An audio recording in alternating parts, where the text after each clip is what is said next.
No pude gritar, ni siquiera llorar. Me quedé ahí, parada en la acera de lo que fue mi casa durante más de 40 años, viendo cómo un hombre con chaleco fluorescente le daba órdenes a otros para desmontar el tejado. Cuando intenté entrar, uno de ellos, sin mirarme a los ojos, me bloqueó el paso. «No puede pasar, señora. Orden del nuevo propietario». Detrás de él, a unos metros, estaba Guillermino, mi hijo, mi sangre. Sostenía unos papeles en la mano y hablaba por teléfono como si todo aquello fuera parte de un proyecto cualquiera. Cuando nuestros ojos se cruzaron, no hubo sorpresa ni vergüenza, solo una mueca leve, casi una sonrisa. Y entonces lo dijo. Lo dijo con esa voz fría que me dejó helada por dentro. «Puedes quedarte en el cuarto del fondo, por ahora». 3 días antes, la escena era completamente distinta. Yo tenía el delantal manchado de harina, las ventanas abiertas dejando entrar el olor del jazmín del jardín y un pastel en el horno. Estaba esperando a Guillermino y a su esposa, Lucimara. Me habían llamado la semana anterior, diciendo que querían pasar unos días conmigo, volver al nido, como él dijo. Hacía años que no me visitaban. Desde que se mudaron a otra ciudad, siempre había excusas. Trabajo, compromisos, la escuela de la niña. Pero esta vez fue distinto. Me hablaron con entusiasmo. Me dijeron que extrañaban los sabores de mi cocina, que querían que su hija conociera la casa donde su papá creció. Yo colgué la llamada con el corazón temblando de emoción. Pensé que, finalmente, algo había cambiado. Cuando llegaron, todo fue una fiesta. Trajeron regalos, abrazos, hasta una vela aromática que decían que me ayudaría a dormir mejor. Lucimara se paseó por la casa como si ya fuera suya, señalando detalles. «¿Esta cortina es original? ¡Qué vintage! Ay, esa pared estaría linda en un tono más neutro, ¿no crees, Izaura?» Yo me reí, sin notar el filo en su tono. Mi nieta, una niña de 6 años que apenas conocía, corrió por los pasillos como si los reclamara para sí. Guillermino me abrazó largo. Me acarició el cabello. «Estás igualita, mamá, igualita. Vamos a cuidar de ti como te mereces.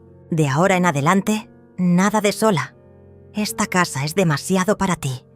Podemos arreglarla, modernizarla, pero para eso tendríamos que ponerla a mi nombre. Es solo un trámite, tú sabes. Confía en mí». Y yo confié. Firmé los papeles al día siguiente. El notario, un hombre joven y pulcro, me explicó en voz baja los documentos. Parecía todo en orden.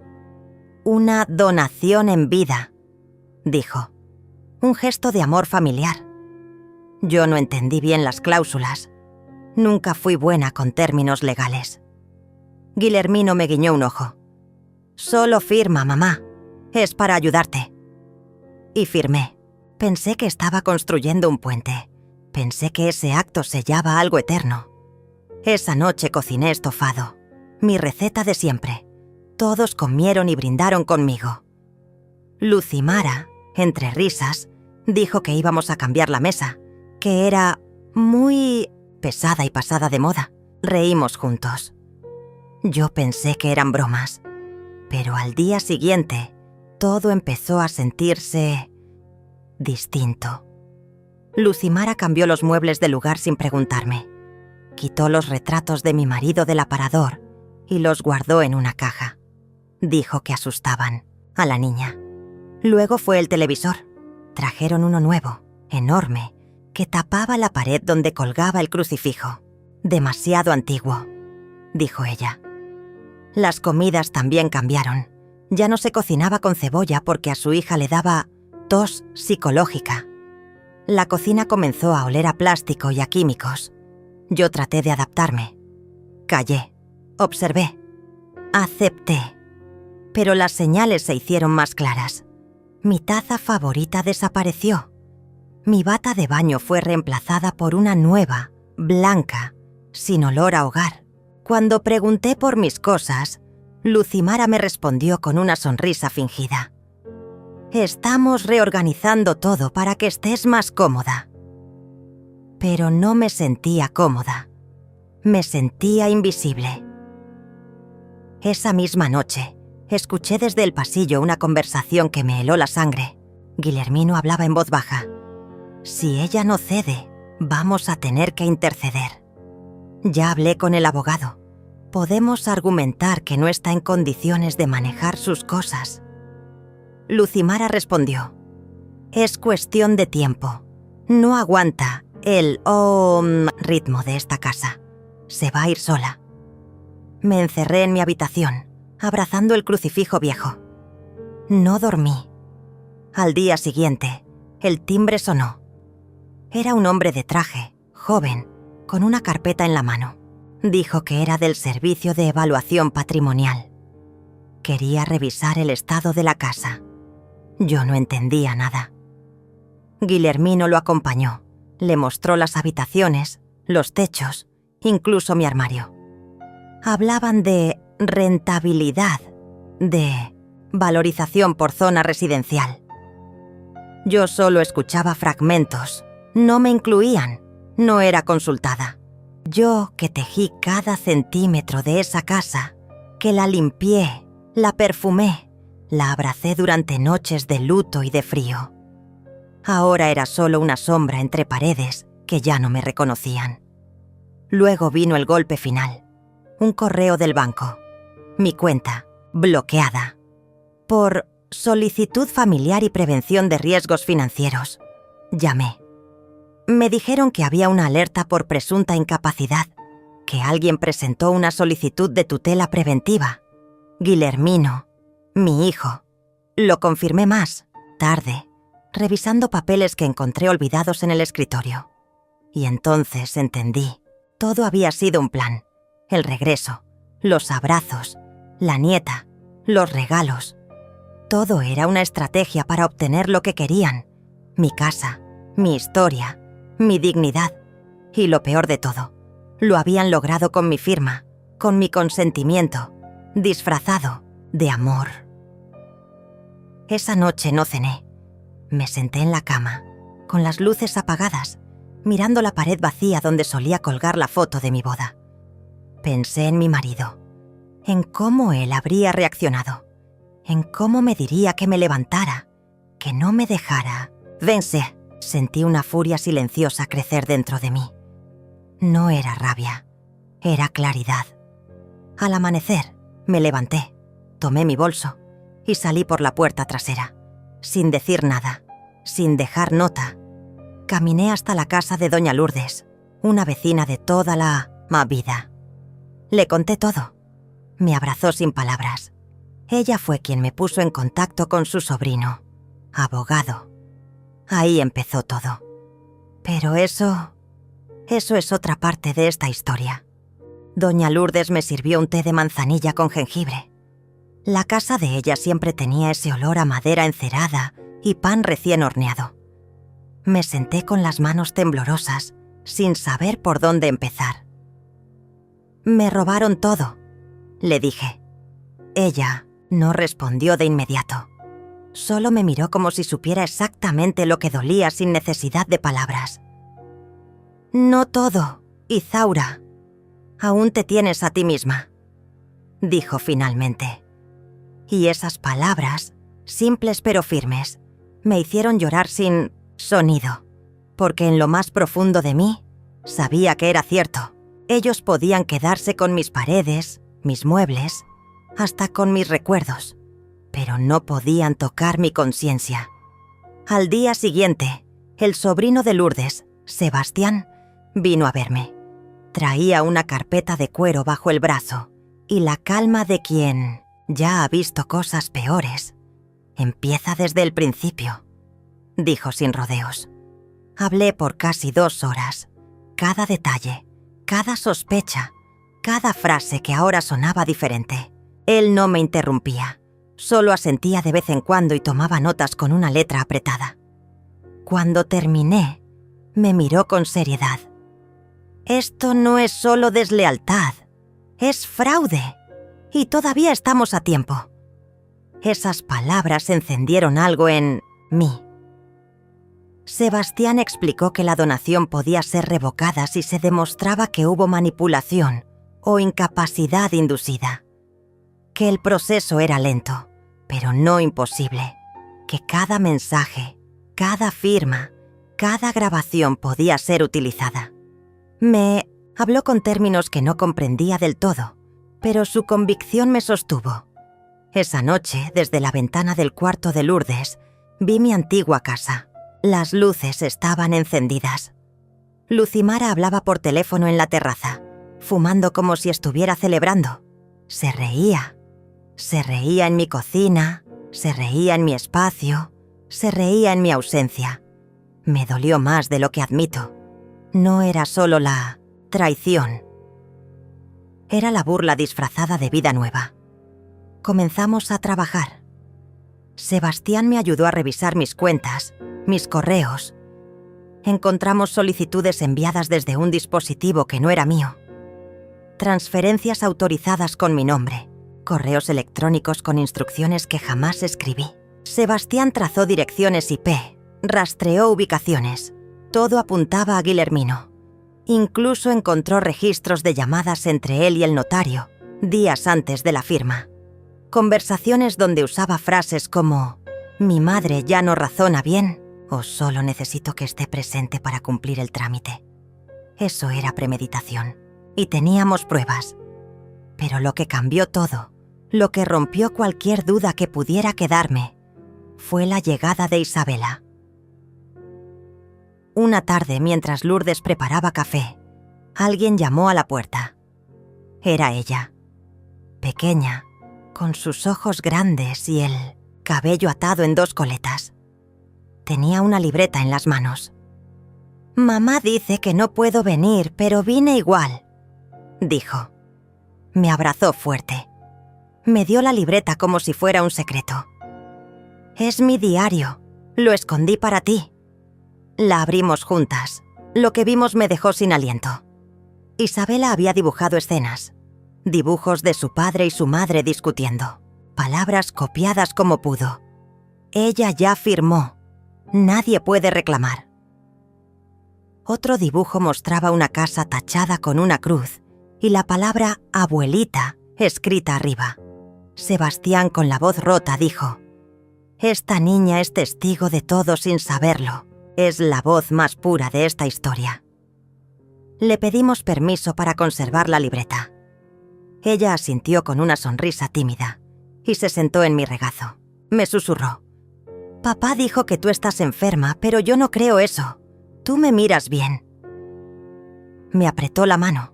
Sentí el alma recomponerse. Esa misma noche Sebastián contactó a una psicóloga de confianza. Isabela fue entrevistada con cuidado, sin presión. La profesional redactó un informe detallado sobre los dibujos, el contexto familiar y los posibles indicios de manipulación psicológica. El informe fue demoledor. Mientras tanto, Lucimara y Guillermino seguían construyendo su narrativa pública. En redes sociales subían fotos en el jardín con frases como «nuevos comienzos» o «redecorando con amor». En una publicación aparecía Lucimara con una taza en la mano, sentada en mi antiguo sillón, con la leyenda: «Cada rincón cuenta una historia, ahora la nuestra». Yo sentía asco. Sebastián me decía: «Déjalos hablar. Mientras más publiquen, más se hunden». Y así fue. En otra publicación, Guillermino aparecía con voz supuestamente quebrada, diciendo: «Mi madre está pasando por momentos difíciles. Por eso tomamos decisiones que quizás no todos entienden. Lo hicimos por amor». Una farsa completa. Lo que no sabían era que cada publicación estaba siendo archivada, cada video descargado, cada comentario registrado. Avanzamos con la denuncia. Sebastián preparó un dossier con más de 150 páginas. Documentos cruzados, capturas, comparaciones de firmas, el testimonio de la psicóloga sobre Isabela las grabaciones de cámara de seguridad en el notariado y el historial de correos electrónicos alterados. Presentamos todo ante la fiscalía. No hubo espectáculo, solo papeles, sellos, fechas. La reacción no se hizo esperar. 3 días después, Guillermino intentó contactarme. No directamente. Llamó a Lourdes. Quería hablar, aclarar. Yo lo escuchaba desde la otra habitación. Su voz temblaba, no de pena, sino de miedo. Sabía que algo estaba pasando. Le dije a Lourdes que no respondiera. No merecía explicaciones, no merecía ni mi voz. Después vinieron las cartas, notas dejadas en la puerta, mensajes diciendo: todo fue un malentendido. Regresa, te necesitamos. En una de ellas incluso escribió: esto puede destruirnos a todos, mamá. No lo hagas. Pero ya era tarde. Él lo había hecho desde el momento en que cruzó esa línea. Una semana después, recibimos una resolución provisional. La propiedad quedaba congelada. No podían vender, hipotecar ni reformar nada. Cualquier acción debía pasar por evaluación judicial. Sebastián me abrazó en silencio. Era el primer paso firme hacia la restitución. Lucimara, furiosa, publicó una historia donde decía: las envidias familiares son las más crueles. Guillermino subió un video vago diciendo que ciertas personas querían hacerles daño. La manipulación era torpe, desesperada. Recibí flores, un ramo blanco, sin firma, solo una nota. Aún hay tiempo. Las dejé marchitar en el suelo. Una noche, en el silencio de la habitación, Isabela me trajo un dibujo nuevo.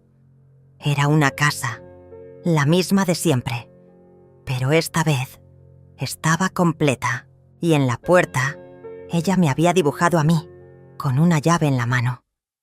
Esta eres tú, abuelita, volviendo. Lloré como una niña, porque en ese dibujo había algo que nadie podía robarme, mi lugar en su memoria, y eso valía más que cualquier propiedad. La mañana en que me senté frente al escritorio de Sebastián, algo en mí ya no era lo mismo. Había dejado de temblar, había dejado de preguntar por qué. No buscaba respuestas, buscaba estrategias. En la punta de mis dedos, las yemas ya no sentían culpa, sentían firmeza. «Estamos listas», le dije. Él asintió con una leve sonrisa. Sabía que algo se había roto en mí, y lo que brotaba ahora no era tristeza, era cálculo. El primer paso fue simple. Cambié todas mis contraseñas, incluso las que no recordaba tener. Sebastián me guió a través de una red de seguridad digital que jamás habría imaginado usar. Correo, cuentas bancarias, registro médico, redes sociales. Todo fue modificado, ocultado, blindado. Yo no era más esa madre confiada que firmaba papeles sin leer. Ahora era una mujer que leía incluso entre líneas. Después, pedimos acceso al historial del notario y allí apareció la grieta definitiva. Un audio, un descuido, un micrófono abierto durante una pausa. Guillermino riendo y diciendo: «Si ella pregunta algo, dile que es por el banco. Le asusta la palabra herencia». Y el notario riendo. También responde: «Tú tranquilo, muchacho. Ella parece más perdida que un turista en el metro». Ese audio fue como una bala directa al centro de la verdad. La prepotencia, la condescendencia, la certeza de la impunidad. Todo quedó registrado. Mandamos a hacer un peritaje de mi firma. 3 documentos fueron analizados. Uno de ellos presentaba inconsistencias claras. El trazo era torpe, apurado. No correspondía con mi presión habitual ni con mi dirección natural. Sebastián me explicó que eso, sumado al audio, sumado al informe psicológico de Isabela, sumado al testimonio del cambio repentino en redes, configuraba un caso fuerte de nulidad por vicio de consentimiento. Palabras legales, sí, pero para mí eran sinónimo de justicia. Mientras todo eso ocurría en silencio, yo seguía fingiendo debilidad. No por cobardía, sino por táctica. Caminaba más lento cuando me cruzaba con ellos en la calle. Bajabas, la mirada si Lucimara intentaba provocarme desde el auto. Una vez incluso me dejó caer una bolsa de compras frente a mí, sonriendo con superioridad. «Ay, lo siento, Izaura, no te vi». No respondí. Solo la miré. Porque sabía que cada gesto, cada palabra, estaba siendo documentada. Empecé a registrar todo, cada interacción, cada mensaje.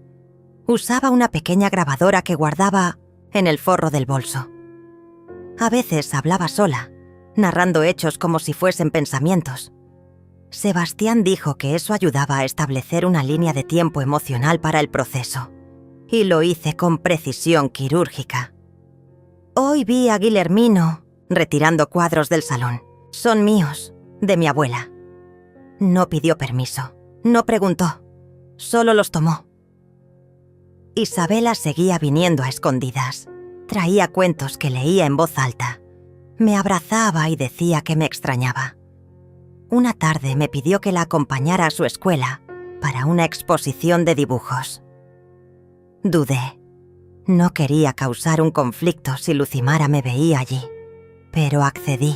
Lo que no esperaba era lo que encontraría en esas paredes. Entre los trabajos infantiles había uno titulado Mi familia. El dibujo mostraba 4 figuras, una más alta, con el pelo blanco, al centro. A su alrededor, un hombre con una cara triste, una mujer con ojos enojados y una niña que sujetaba la mano de la figura central. Debajo, escrito con letras torcidas, decía: «Mi abuelita es mi casa». Le tomé una foto. La imprimí. La guardé como si fuese un documento. Oficial ese día. Supe que no había marcha atrás, que esa niña merecía una verdad restaurada. No por mí, por ella. Porque merecía crecer sabiendo que la justicia no siempre llega gritando, pero llega. Entonces ejecuté el siguiente paso. Sebastián me ayudó a redactar un documento. Era un cambio de testamento. Legal, frío, indiscutible. Dejaba claro que ninguna propiedad, cuenta, objeto o derecho pasaría a manos de Guillermino ni de Lucimara. Ni ahora, ni nunca. Todo quedaba bajo un fideicomiso destinado exclusivamente a la educación y bienestar de Isabela. Ese documento fue firmado en silencio, en una notaría distinta, con otro abogado y con copias selladas guardadas en 3 lugares distintos. Después, abrimos una cuenta a nombre del fideicomiso. Transferí allí mis ahorros, mis inversiones. Sebastián gestionó la venta de un terreno familiar que tenía en el campo y todo lo pusimos allí. Dejé a Lourdes como tutora legal del fondo en caso de que algo me pasara. Era mi forma de decir: yo ya no tengo miedo. Y mientras ellos seguían creyendo que estaban ganando, yo ya había recuperado el terreno bajo mis pies. La notificación judicial llegó a su buzón sin advertencia. El rostro de Lucimara, cuando leyó que la propiedad estaba bajo disputa por presunto fraude, fue un poema que no necesitaba versos. Gritó. Lanzó el papel al suelo. Llamó a Guillermino llorando. Él salió corriendo de la casa. Yo observaba desde la ventana de Lourdes, en silencio, con la misma taza de té entre las manos. No sonreí, no celebré, solo asentí con la cabeza, porque sabía que era el principio del fin. Los días siguientes fueron un desfile de intentos desesperados, cartas, llamadas, mensajes de voz falsamente emotivos. Incluso intentaron presentarse como víctimas ante conocidos en común. «Ella está confundida», decían. Le han llenado la cabeza de cosas, pero nadie les creyó. No esta vez. Porque la historia ya no la contaban ellos, La contaba yo, y cada palabra mía tenía respaldo. Recibí una carta de un abogado contratado por ellos. Decía que la señora Izaura se encontraba en un estado de alteración mental producto del envejecimiento y solicitaban una evaluación judicial para declarar mi incapacidad parcial. Fue el error más grave que pudieron cometer. Lo interpretaron como estrategia, pero el juez lo vio como lo que era, una forma desesperada de silenciarme. El proceso judicial avanzó, lento, pero firme. En cada audiencia, yo estaba presente, vestida con sobriedad, con el cabello recogido, con la mirada limpia. Contestaba con precisión, con respeto, y mientras ellos titubeaban, contradecían versiones, se enredaban con fechas, yo simplemente decía la verdad. Lucimara dejó de asistir a las últimas 2 citas judiciales. Dicen que sufrió una crisis nerviosa. Guillermino bajó la cabeza cuando el juez leyó el informe psicológico de Isabela. No dijo nada, ni una palabra, porque sabía que lo habíamos atrapado con su propia ambición. Y así, sin escándalos, sin venganzas gritadas, comenzó a escribirse la justicia. Después de la tercera audiencia, el silencio se volvió un aliado feroz. No recibí más llamadas, ni cartas, ni siquiera mensajes escondidos a través de Isabela. Lucimara desapareció del mapa como si su sombra la hubiese abandonado. Guillermino seguía apareciendo, pero con la mirada clavada en el suelo. Ya no tenía el porte altivo de quien cree tener razón. Tenía el paso arrastrado del que sabe que perdió, y aún no sabe cuánto. Sebastián fue claro. Ahora es cuando más cuidado debemos tener. La etapa judicial está encaminada, pero falta lo emocional, y esa es la que más duele, Izaura.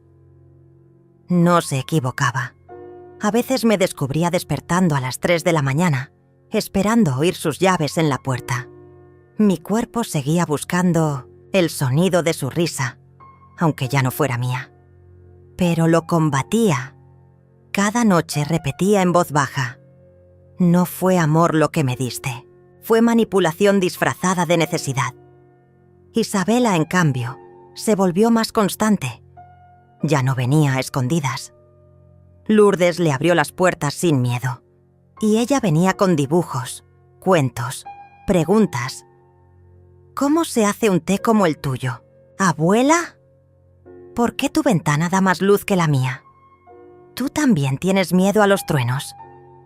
La respondía con calma, con ternura, pero también con firmeza. Sabía que debía enseñarle que el cariño no tiene que doler. Para ser verdadero, una tarde me trajo una carta escrita con lápiz.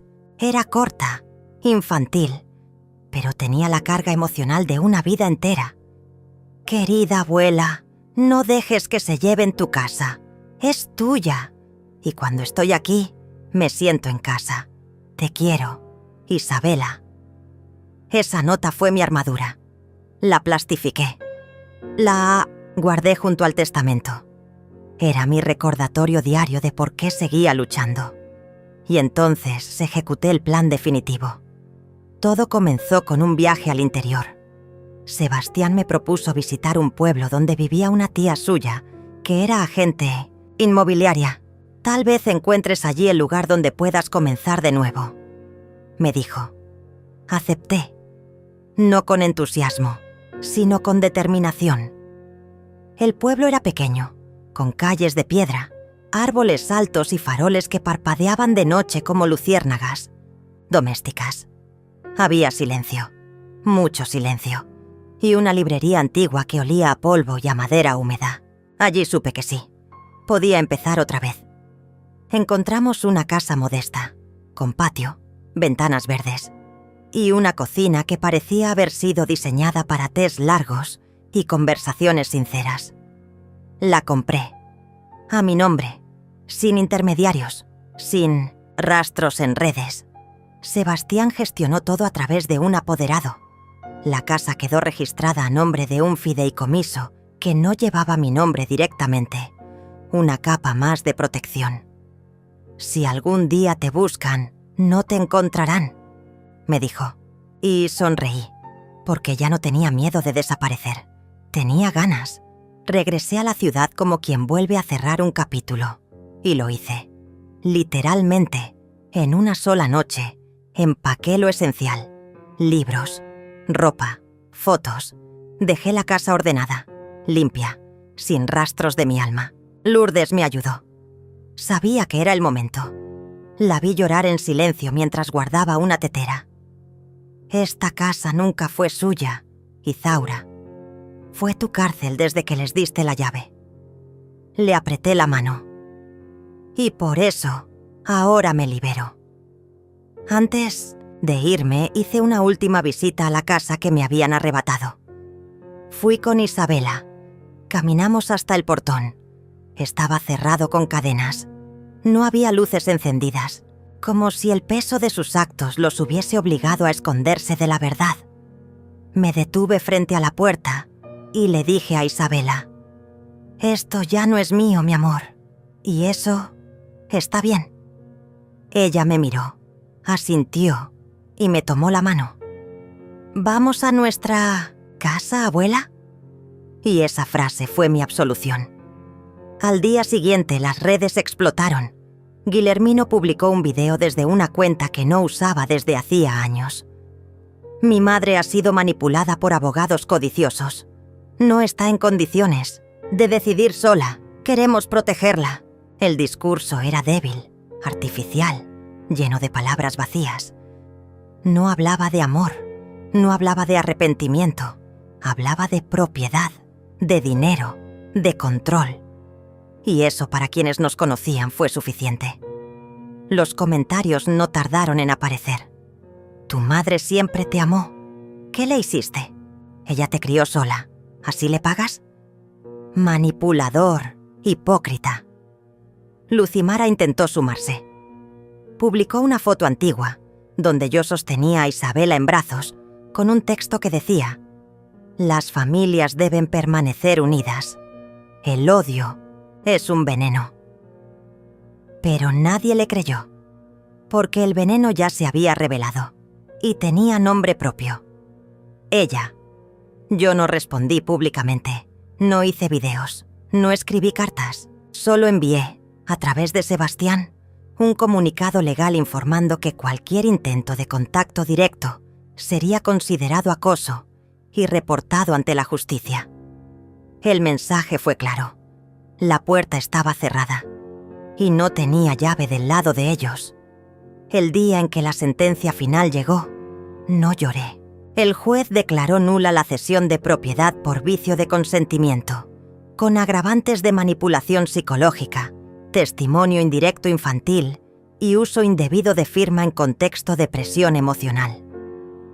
La casa volvía a mi nombre, pero ya no la quería. La vendí esa misma semana. Cada centavo fue transferido al fideicomiso de Isabela, no porque ella lo necesitara ahora, sino porque un día, cuando crezca, sabrá que su abuela le dejó algo más que dinero. Le dejó dignidad. Hoy, escribo estas líneas desde el porche de mi nueva casa. Hay un rosal creciendo junto a la verja. El viento huele a pan recién horneado. Y hay una tetera silbando en la cocina. Isabela juega con una cuerda. Lourdes riega las plantas. Y yo no tengo prisa. No busco justicia en los tribunales. Ya la tengo en la mirada de mi nieta. No espero disculpas. Aprendí que hay heridas que se cierran sin perdón, pero con decisiones. No quiero venganza, porque nada castiga más que perder a alguien que te dio todo, sin pedir nada. Nunca más supe de ellos. Nunca más tocaron mi nombre. Nunca más volvieron a tener acceso a mi paz. Y eso, para mí, es victoria. Desde que me fui, no volví a mirar atrás. Mi nueva casa no tenía pasado, y eso era justamente lo que necesitaba. Las mañanas llegaban sin el peso de una historia traicionada. Las tardes eran lentas, con el sonido del viento entre los árboles, como única compañía. Por primera vez en décadas, no debía explicarle a nadie dónde estaba, qué hacía o con quién hablaba. Era libre.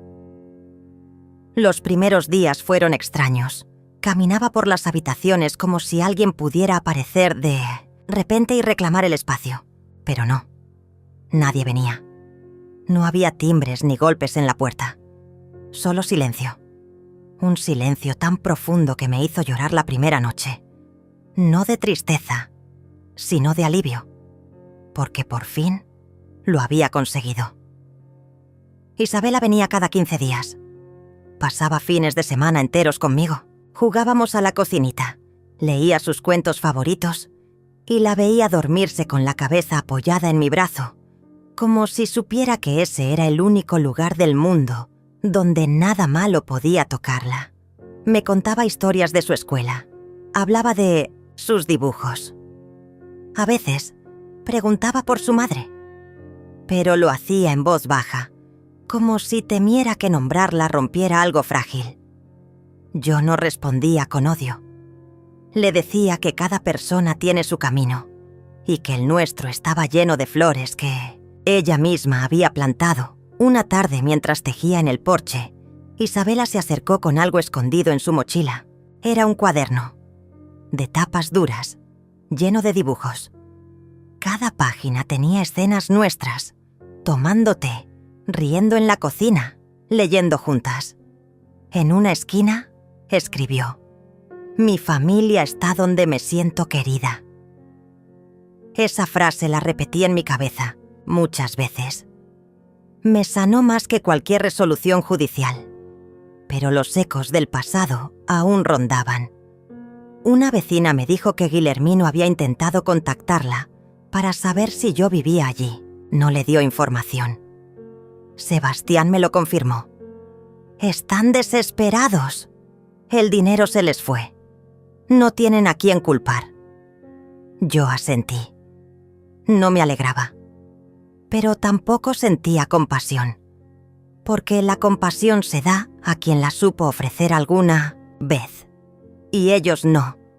Empecé a dejar de mencionarlos, a escribir mi diario sin incluir sus nombres, a construir recuerdos nuevos sin ataduras viejas.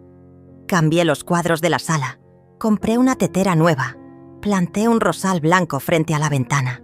Todo era símbolo, todo tenía intención. Entonces llegó una carta, sin remitente, pero reconocí la letra. Era la de Lucimara. Decía poco, que había cometido errores, que se arrepentía, que Isabela merecía tener una familia completa, que la perdonara.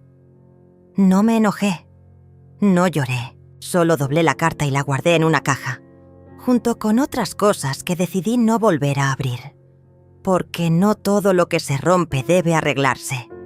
Algunas cosas se entierran y florecen en otra parte. Esa noche le conté a Isabela la historia del jazmín que no florecía en una casa. Lo trasladaron a otra tierra, con más sol, más agua y más espacio. Allí creció fuerte. Nunca miró atrás. ¿Y extrañaba su primera casa?, me preguntó. Tal vez al principio, pero después entendió que crecer es más importante que quedarse donde te lastimaron. Ella asintió y me abrazó sin decir nada. Al día siguiente hicimos algo simbólico. Plantamos juntas una higuera. Isabela puso la primera palada de tierra. Yo la regué. Este árbol crecerá con nosotras. Cuando tú seas grande, seguirá aquí. Será nuestro secreto. Y así sellamos un pacto. No con palabras, sino con raíces. Poco a poco, volví a tener vida. Me hice amiga de las vecinas. Organizamos tardes de lectura. Enseñé a tejer. Horneaba pan los sábados. Me convertí en parte de la comunidad sin necesidad de contar mi historia. Me conocían como Izaura, la señora de los tés aromáticos, no como la madre traicionada. Y eso era liberador. Un día, mientras barría el patio, encontré una caja de madera vieja entre las cosas que aún no había revisado. Al abrirla vi fotos antiguas, Yo con Guillermino de niño, en su primer día de clases, con su primer diente caído. No lloré, pero sentí un nudo en el pecho. Era imposible borrar todo. No debía hacerlo, solo aceptarlo. Esas fotos no las colgaría, pero tampoco las quemaría. Las guardé en un sobre, lo cerré y escribí en la tapa: memorias, no excusas. Luego lo sellé con cera y lo guardé en el fondo de un ropero, donde no pesa, donde no molesta. Desde entonces, aprendí a celebrar los pequeños silencios. El sonido del agua hirviendo, el canto de los pájaros, el aroma del pan, la risa de Isabela. Aprendí que no todo tiene que doler para ser profundo, que hay heridas que no se curan con venganza, sino con paz.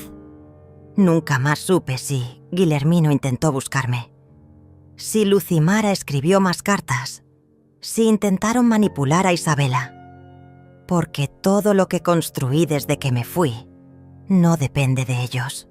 Es mío, y eso es lo más valioso que tengo. A veces, cuando el sol cae, me siento en el porche con mi taza de té. Miro el rosal, la higuera, y escucho el eco de mi voz interior, aquella que se había callado durante años, y ahora habla claro, suave, pero firme. No vuelvas donde ya no te ven. Esa frase es mi mantra, y cada día la repito, en voz baja, para que solo la escuche quien debe, yo. Fue un lunes. Lo recuerdo porque el pan no había levado bien, y la mañana tenía ese aire espeso de tormenta que no se decide. Isabela aún dormía en la habitación contigua, abrazada a su oso de peluche, con la boca entreabierta y el cabello enredado como un nido de memorias suaves. Yo estaba en la cocina preparando té de hibisco cuando escuché el sonido, un coche. No era el de Sebastián, ni el de la vecina de al lado. Este tenía un motor ronco, cansado, como quien llega sin ser bienvenido. Me asomé discretamente por la rendija de la cortina y lo vi.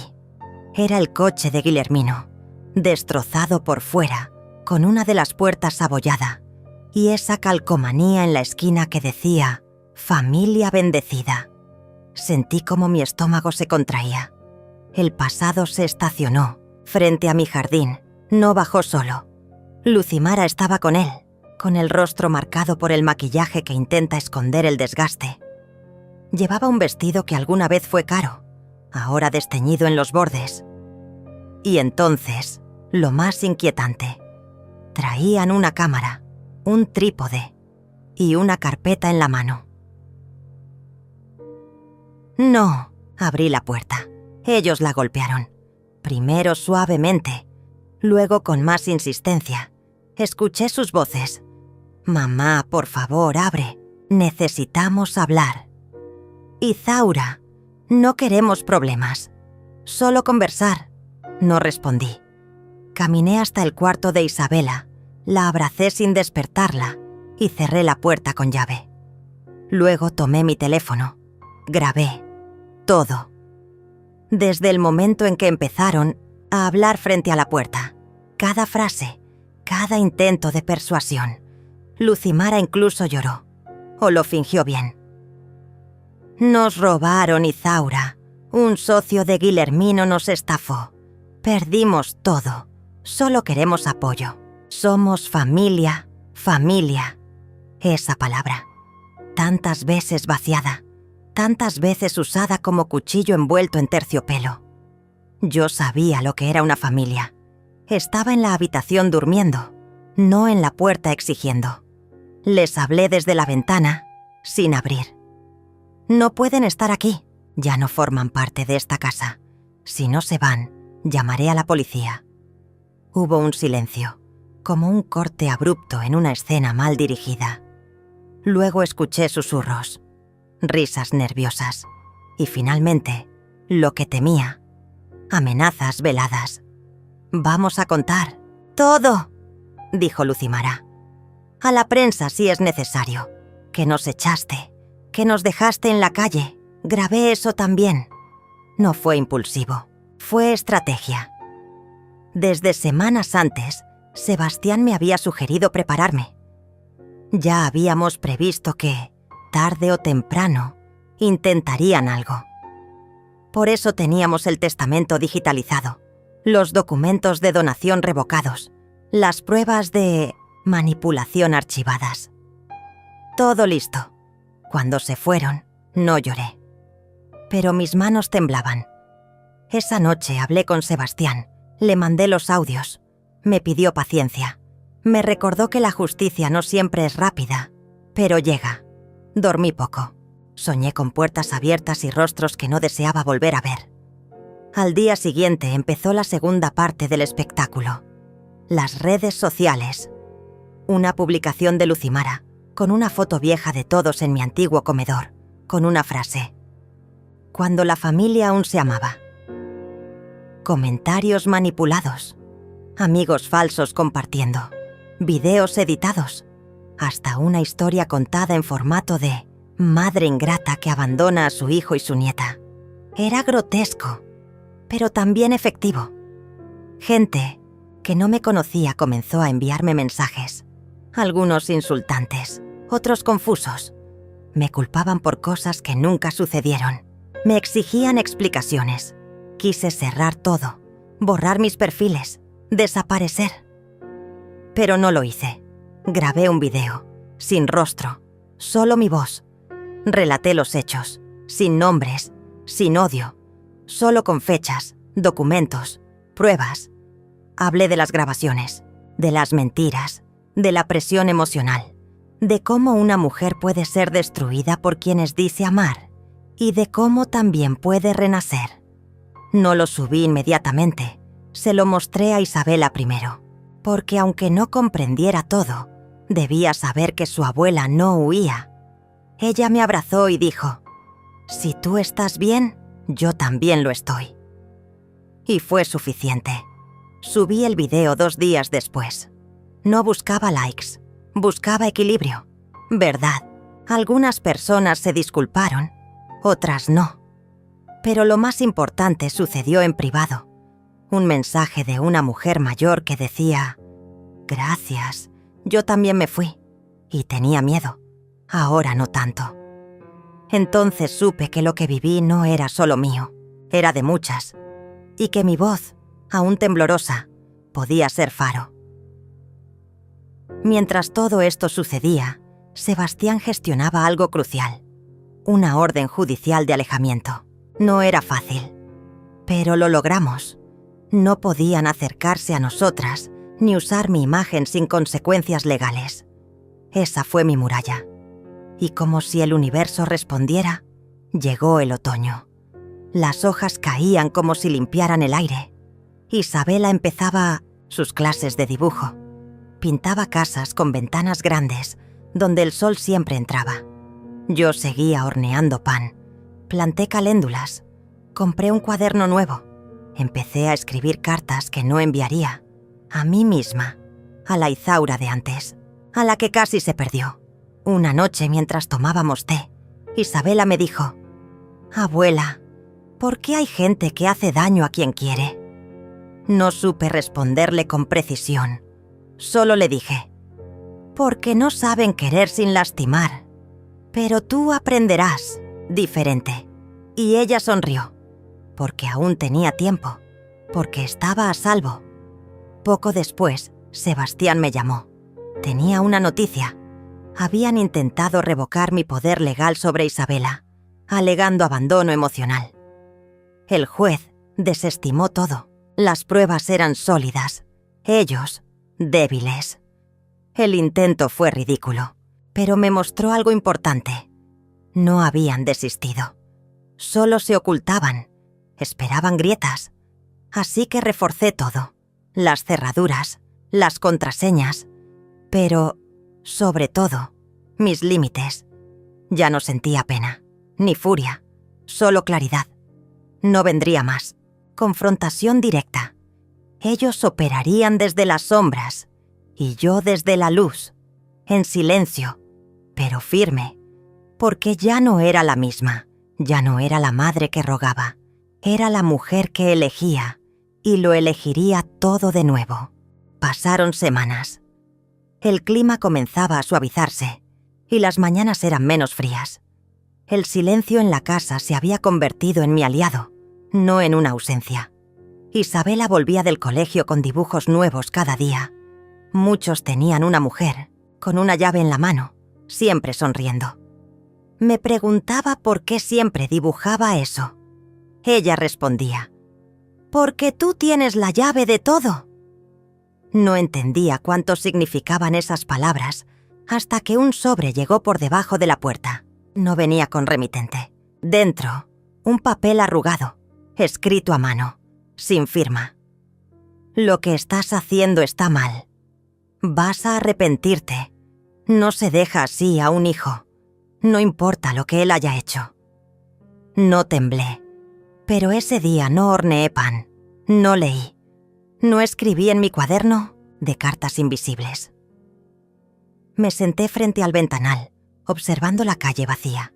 Sebastián llegó más tarde, como siempre, con su chaqueta de lana y una mirada que entendía sin palabras. Le mostré la carta. La leyó, asintió. La quemó en el fregadero sin decir nada. «Esto no termina, ¿verdad?», le pregunté. «No, pero tú ya empezaste a terminarlo». Me ofreció un termo con té de menta. Tomé un sorbo. El vapor me rozó el rostro y por un instante todo pareció flotar. Ese día decidí no tener miedo. En lugar de cerrar aún más las puertas, abrí otras.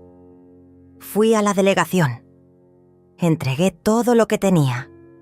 Los videos, las pruebas de manipulación, los mensajes, hasta ese papel sin firma. Hablé con la abogada de Sebastián.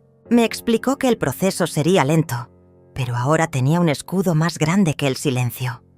La justicia comenzaba a moverse, y ellos, al darse cuenta, se movieron también. Una semana después, un video apareció en internet. Esta vez era Guillermino, solo, sentado frente a una pared blanca, hablando con una voz temblorosa. Decía que estaba enfermo, que no le quedaba mucho tiempo, que su madre, yo, le había dado la espalda en el momento más difícil. Lloró, o fingió llorar. Habló de herencias, de traiciones, de abandono. Imploró un último abrazo. El video se hizo viral. Yo me convertí en la madre fría que abandonó a su hijo moribundo. Pero esa noche, mientras cenábamos, Isabela me miró y dijo: «¿Él está enfermo de verdad?». La miré a los ojos. No sabía cómo explicarle que la enfermedad más difícil de tratar es la mentira crónica. A veces, las personas dicen que están mal para que otros hagan lo que quieren. No siempre es verdad. Ella asintió. Volvió a su plato. Después me abrazó, fuerte, y entendí que ella sí sabía la verdad. No por pruebas, por instinto, por amor. Yo no respondí al video, no grabé otro, no escribí textos, no expliqué. Ya había dicho lo que tenía que decir. El resto era eco, y yo ya no vivía en cuevas. Pero Sebastián sí actuó. Publicó un comunicado legal explicando que todas las acusaciones eran falsas, con documentos oficiales. El video fue eliminado por difamación. Algunos seguidores se retractaron, otros desaparecieron. Yo solo planté más caléndulas. La justicia avanzaba. Un juez finalmente aceptó la solicitud para investigar las actividades financieras de Guillermino durante los años en que vivió en mi casa. Descubrieron transferencias extrañas, pagos a terceros, compras a nombre de una sociedad inexistente. Lucimara también figuraba como firmante. El castillo se desmoronaba, y como ratas asustadas, empezaron a buscar salidas. Una tarde recibí una llamada anónima. Era Lucimara. «Solo quiero hablar», dijo. «No tengo a dónde ir. Guillermino me dejó. Está con otra.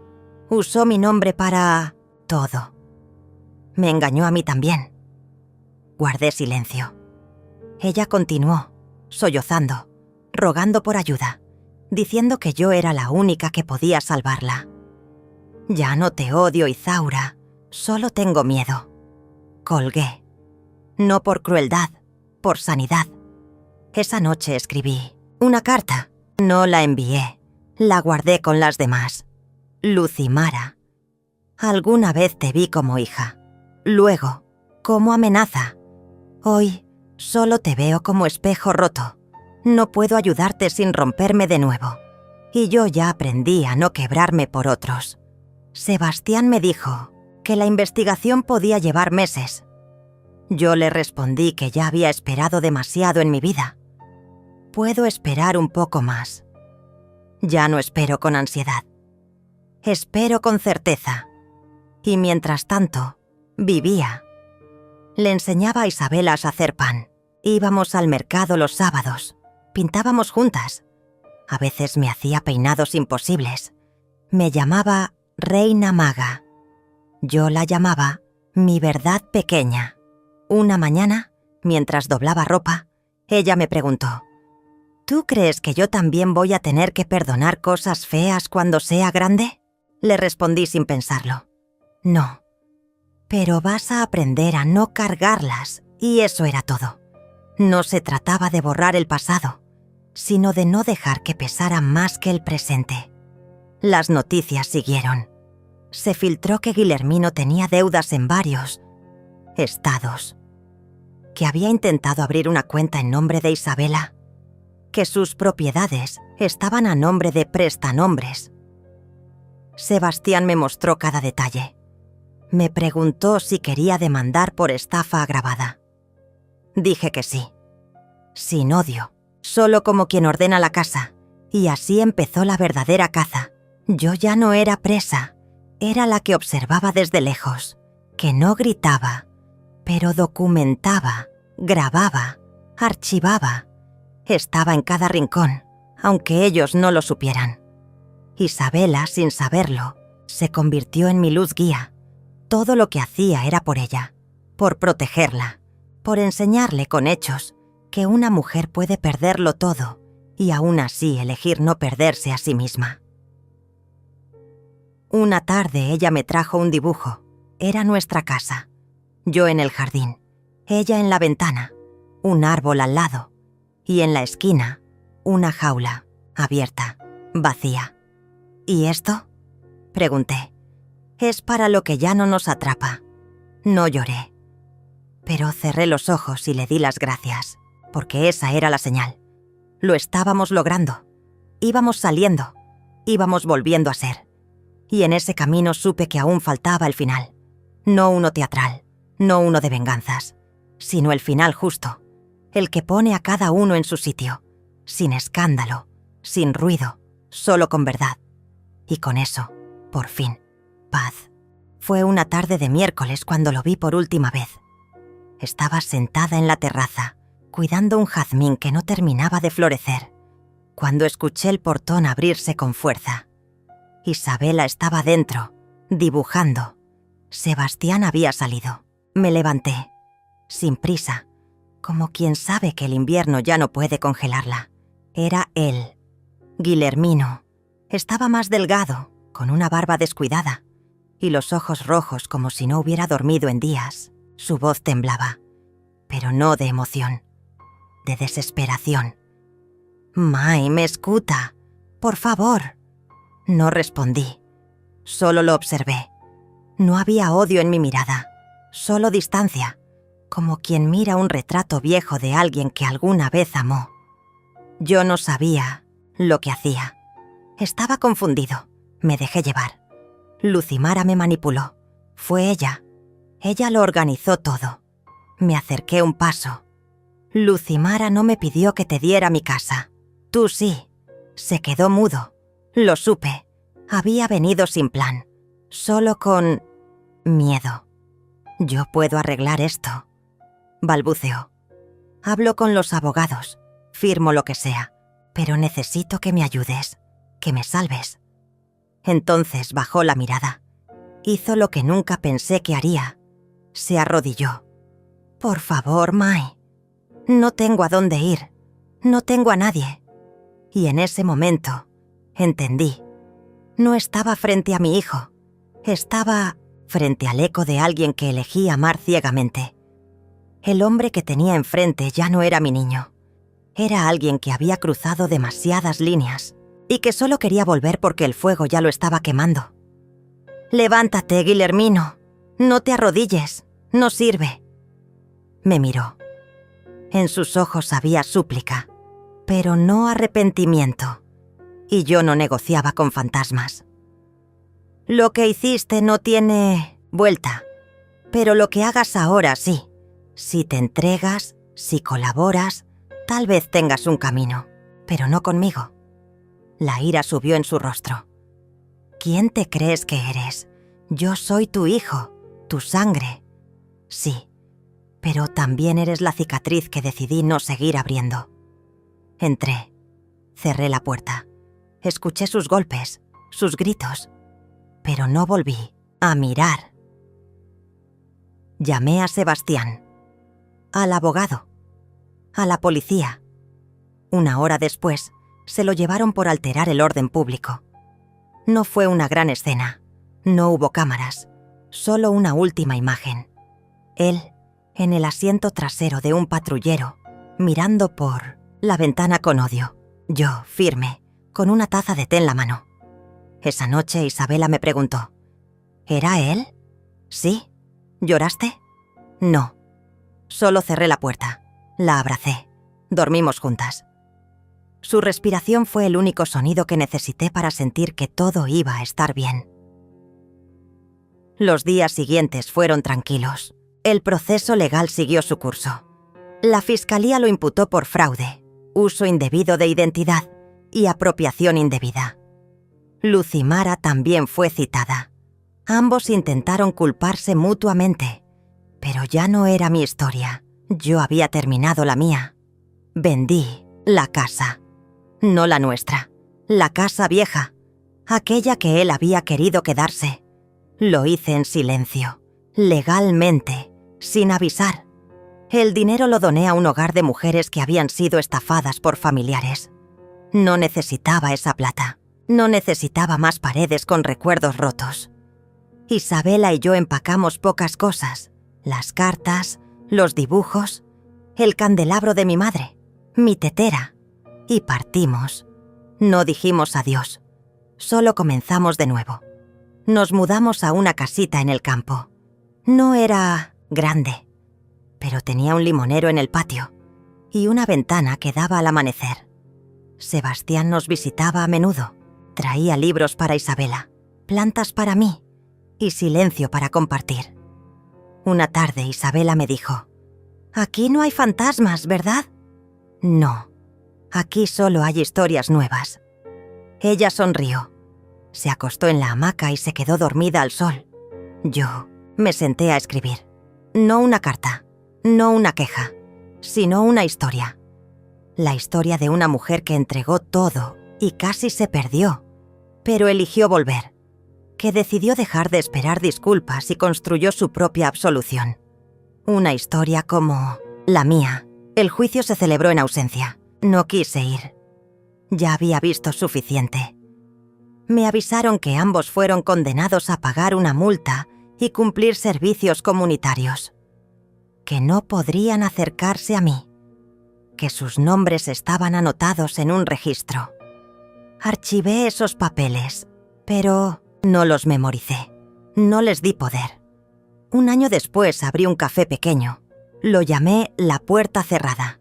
No por rencor, sino porque a veces cerrar es el primer acto de amor propio. Los clientes venían por el aroma del pan, por el jazmín que ahora sí florecía, por las tazas de té pintadas a mano, y muchos volvían, no por el sabor, sino por la calma. Isabela dibujó el cartel del local. Un círculo con una puerta entreabierta. Y dentro, una mujer con una llave. La misma llave de siempre.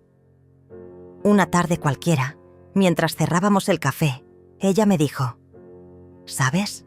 Creo que ahora sí entendí por qué me diste esa llave hace años. ¿Por qué? Porque tú sabías que un día yo iba a abrir mi propia puerta. No respondí. Solo apagué la luz, cerré con doble vuelta. Y mientras el silencio de la noche nos envolvía, entendí que no necesitaba un final ruidoso. Lo único que necesitaba ya lo tenía. Paz, verdad. Y una niña con ojos limpios que me llamaba mamá. El día que cumplí 70 años, no hubo fiesta. No hubo brindis. No hubo fotos. Fue un día azul, como esos que no piden nada, solo que los vivas. Abrí los ojos con la luz suave entrando por la cortina de lino. Afuera, el limonero estaba cargado. Isabela aún dormía. Y el café, la puerta cerrada, permanecería sin abrir por primera vez en meses. Me levanté sin prisa. No tenía un plan, solo un deseo. Pasé por el corredor silencioso. Las paredes no tenían fotos. Decidí no colgarlas. Esta casa era presente. No necesitaba pruebas del pasado. En la cocina, la tetera antigua me esperaba. La puse sobre el fuego, escuchando el murmullo lento del agua calentándose. Me senté con una libreta que Isabela me había regalado semanas antes. En la tapa, un dibujo. Un árbol partido en dos, pero con raíces compartidas. Abro la primera página y empiezo a escribir. No para publicar, no para contar, sino para dejar registro, aunque sea solo para mí. Me llamo Izaura, y me costó 70 años entender que el amor sin respeto no es amor, que la sangre no siempre une, pero el alma sí, y que una puerta cerrada a tiempo puede ser el mayor acto de libertad. Escribí durante horas, lloré en una sola frase, reí en otra. Terminé con una palabra: basta. Cerré el cuaderno, guardé la llave de la casa en un sobre, escribí con tinta azul: para Isabela, cuando lo necesites, no antes. La encontré en el jardín, recogiendo hojas secas. Su cabello al sol parecía fuego tranquilo. Le acaricié la espalda y ella se giró. No dije nada. No necesitaba.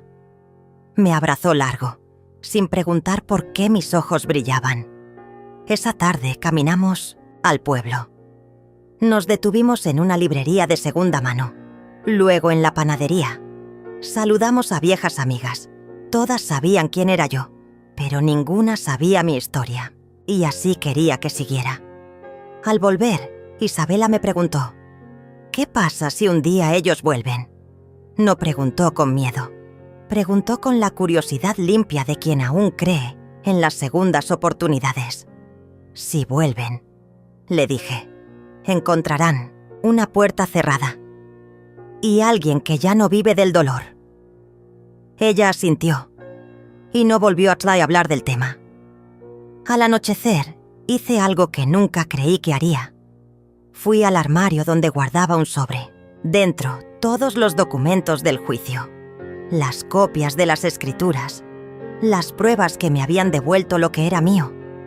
Todo ordenado, marcado, clasificado. Abrí la tapa de la vieja estufa de hierro. Coloqué uno a uno los papeles, con calma, no por rabia, sino porque ya no los necesitaba. Las llamas subieron lentas, como si también supieran que ese fuego no era de odio, era de cierre. El último en entrar fue un documento firmado por él, su puño y letra reconociendo que me había traicionado, que aceptaba mi decisión. Se quemó rápido. Apagué la estufa, me serví un té de canela y me senté en la terraza. Isabela apareció con su guitarra.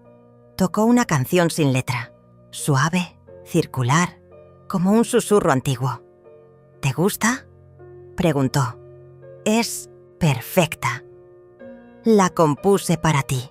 Se llama Mujer con llave. No dije nada. Solo la escuché. Y en ese momento entendí que ese era mi final. No el de la historia, sino el de la herida. Porque el dolor deja de doler cuando deja de tener eco. Las semanas pasaron con la tranquilidad de quien ya no espera terremotos. El café seguía lleno. El jazmín seguía floreciendo. Los niños del Uttosdiosesa pueblo venían a dibujar. Las vecinas traían recetas. Y yo, cada tarde, escribía una página más en la libreta de Isabela. Un día dejé una hoja en blanco, solo una frase, escrita en el centro. Nunca más volvieron a tocar mi nombre. Era verdad. Ni Guillermino, ni Lucimara, ni sus abogados. Nada. Como si hubieran comprendido que su guerra ya no tenía terreno.